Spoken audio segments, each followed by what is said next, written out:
Más tarde, de pie bajo la ducha con la cabeza gacha y el agua corriendo por el pelo, lloró un poco más. Era como Helen, al menos en un sentido. Deseaba que todo aquello fuera un sueño. Habría dado cualquier cosa. Quizá habría llegado a vender su alma para poder despertar al sol, tendido en su cama como una segunda colcha, y percibir el olor a tocino frito procedente de la planta de abajo. Finalmente se le agotaron las lágrimas y empezó a sentir algo aparte de dolor y pérdida, algo más duro, una especie de lecho de roca por debajo de todo lo demás, antes desconocido para él. Era un alivio saber que estaba ahí. Aquello no era un sueño, ocurría de verdad, y salir de allí no le parecía suficiente. Esa base dura reclamaba más. Reclamaba desenmascarar a aquel atajo de secuestradores y torturadores de niños, desde la señora Sigsbee hasta Gladys, con sus sonrisas de plástico, y Siki, con su untuoso termómetro rectal. Derribar el instituto sobre sus cabezas, como Sansón había derribado el templo de Dago sobre los filisteos. Sabía que no era más que la fantasía rencorosa e impotente de un crío de 12 años, pero lo deseaba igualmente, y si existía alguna manera de hacerlo, lo haría. Como su padre se complacía en decir, era bueno imponerse metas, ayudan a sobrellevar los tiempos difíciles. 10. Cuando llegó al comedor, estaba vacío, salvo por un bedel, Fred, según su placa, que fregaba el suelo. Aún era pronto para el almuerzo, pero en una mesa de la parte delantera había un frutero con naranjas, manzanas, uvas y un par de plátanos. Luke tomó una manzana, se acercó a las máquinas expendedoras y con una de las fichas sacó una bolsa de palomitas de maíz. El desayuno de los campeones, pensó. A su madre le daría algo. Se llevó la comida al salón y contempló el patio. George e Iris, sentados en una de las mesas de picnic, jugaban a las damas. Avery saltaba con relativa precaución en la cama elástica. No vio ni rastro de Nicky y Ellen. Diría que esa es la peor combinación de comida que he visto en mi vida, comentó Kalisha. Luke se sobresaltó y se le cayó al suelo parte de las palomitas. ¡Wow! Vaya manera de asustar a la gente. Perdona. Ella se agachó, recogió algunas de las palomitas derramadas y se las echó a la boca. ¿Del suelo?, preguntó Luke. No me lo puedo creer. La regla de los 5 segundos. Según el Servicio Nacional de Salud británico, la regla de los 5 segundos es un cuento, una chorrada absoluta. ¿Consideras que por ser un genio tu misión es echar por tierra las ilusiones de todo el mundo? No, yo solo. Ella se rió y se puso en pie. Te estaba tomando el pelo, Luke. La niña de la varicela solo te está tomando el pelo. ¿Te encuentras bien? Sí. ¿Te han aplicado el rectal? Sí, no hablemos de eso. Vale. ¿Quieres jugar al cribbage hasta la hora de comer? Si no sabes, yo te enseño. Sí sé, pero no me apetece. Creo que voy a volver a mi habitación un rato. ¿A reflexionar sobre tu situación? Algo así. Nos vemos en la comida. Cuando suene el ding dong, dijo ella. Es una cita. Alegra esa cara, pequeño héroe, y choca esos 5. Ella levantó la mano y Luke vio que sujetaba algo entre los dedos pulgar e índice. Apretó la palma de su mano blanca contra la morena de ella, y el trozo de papel plegado pasó a la de él. «Nos vemos, chico». Kalisha se encaminó hacia el patio.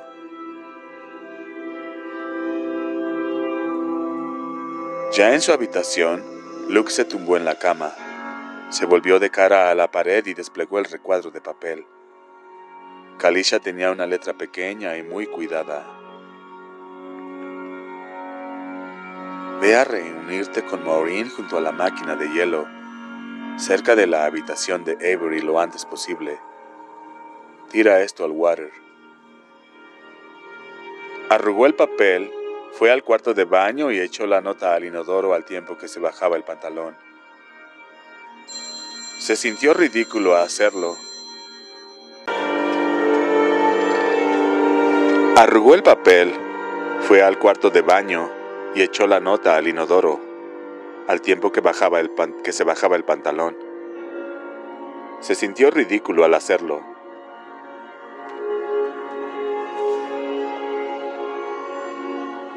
Como un niño que jugase a los espías, y a la vez no se sintió ridículo en absoluto.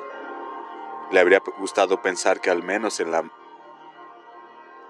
la maison de Suchier prescindían de la vigilancia, pero lo dudaba mucho.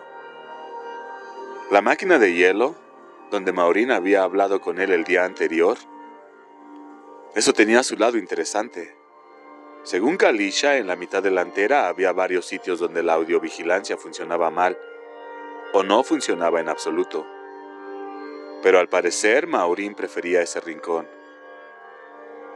Tal vez porque allí tampoco había videovigilancia. Tal vez porque era donde se sentía más segura. Posiblemente por la ruidosa que era la máquina de hielo. Y tal vez él estuviera juzgando con unas pocas pruebas. Con muy pocas pruebas. Se planteó acceder al Star Tribune antes de reunirse con Maureen, y se sentó ante la computadora. Incluso llegó a Mr. Griffin, pero ahí se interrumpió. ¿Quería él saber?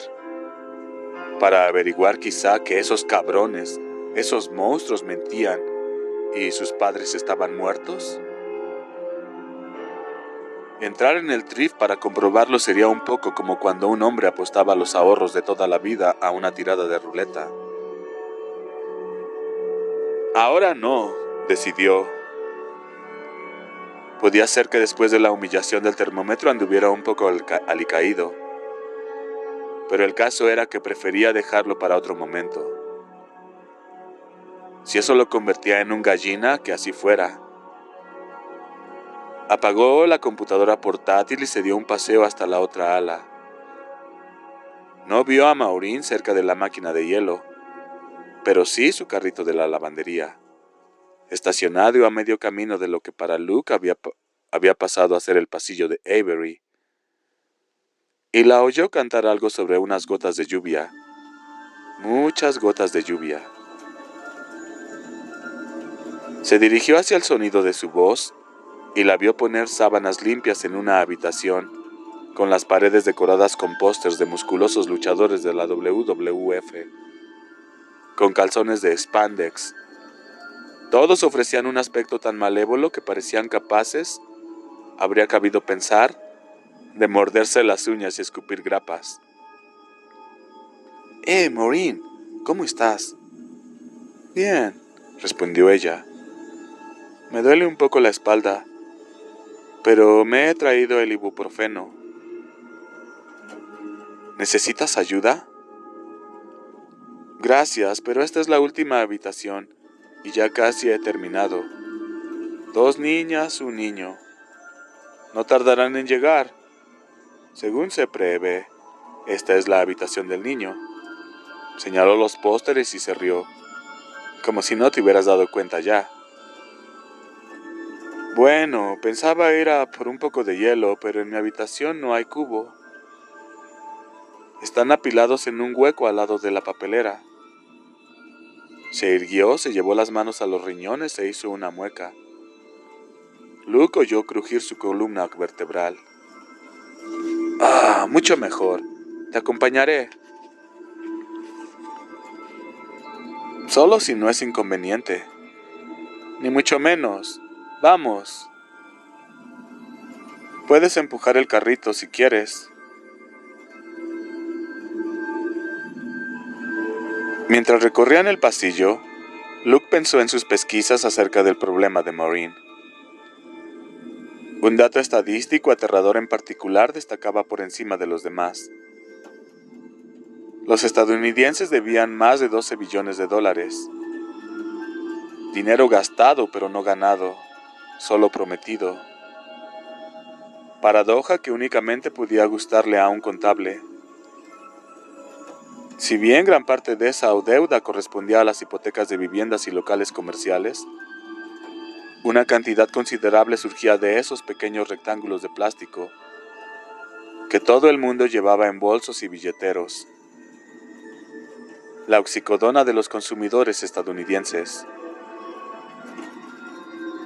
Maureen abrió un pequeño armario situado a la derecha de la máquina de hielo. ¿Puedes sacar uno y así me ahorras tener que agacharme? Algún desconsiderado ha empujado los cubos hasta el fondo. Luke alargó el brazo. Mientras lo hacía, habló en voz baja. Kalisha me contó lo de tu problema con las tarjetas de crédito. Creo que sé cómo resolverlo, pero depende en gran medida de dónde estés empadronada. ¿De dónde? ¿En qué estado vives? ¿Yo? Lanzó una mirada furtiva alrededor. En principio no debemos dar ningún dato personal a los residentes. Me gustaría el pueblo si alguien se enterara. Me gustaría el puesto si alguien se enterara. No solo el puesto. ¿Puedo confiar en ti, Luke? Mantendré la boca cerrada. Vivo en Vermont, en Burlington. Ahí es donde voy a mi semana libre. En mi semana libre. En cuanto le dijo eso, pareció desbordarse algo dentro de ella, y las palabras le salieron a borbotones. Lo primero que debo hacer cuando salgo del trabajo es borrar un montón de llamadas de acreedores del móvil. Y cuando llego a casa, lo mismo con el contestador automático de allí. Ya sabes, el del fijo. Cuando el contestador está lleno, dejan cartas, advertencias, amenazas, en el buzón o por debajo de la puerta. El coche. El coche da igual que se lo queden. Es una tartana. Pero ahora hablan de la casa. Ya está pagada, y no gracias a él. Liquidé la hipoteca con la bonificación que me dieron aquí al firmar el contrato. Por eso vine a trabajar. Pero se la quedarán y se esfumará él. Como se llame. Patrimonio neto, apuntó Luke en un susurro. Exacto, eso. El color había asomado a sus mejillas, cetrinas.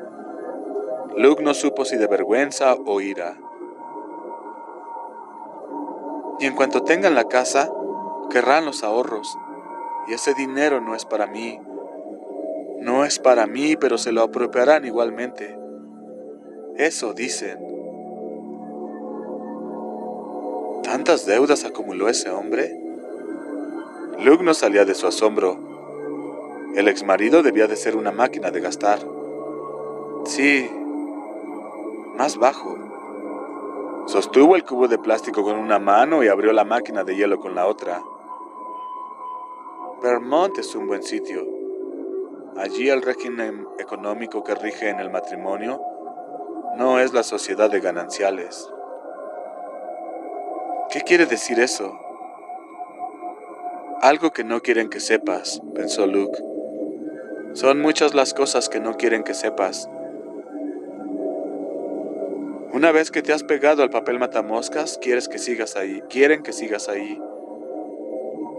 Tomó el cucharón de plástico del interior de la puerta de la máquina de hielo y simuló disgregar trozos de hielo. ¿A nombre de quién estaban las tarjetas que utilizó? ¿Al suyo o al tuyo? Al suyo, claro, pero los acreedores siguen reclamándome a mí la deuda, porque todavía estamos legalmente casados y los números de las cuentas son los mismos. Luke empezó a llenar el cubo de hielo muy despacio. Los acreedores sostienen que pueden hacerlo, y suena verosímil, pero no pueden. No legalmente, no en Vermont, no en la mayoría de los estados. Si él utiliza sus tarjetas y su firma aparece en los comprobantes de pago, la deuda es suya. Dicen que es nuestra, de los dos. Mienten, afirmó Luke taxativamente. En cuanto a esas llamadas, ¿las hacen después de las 8 de la noche?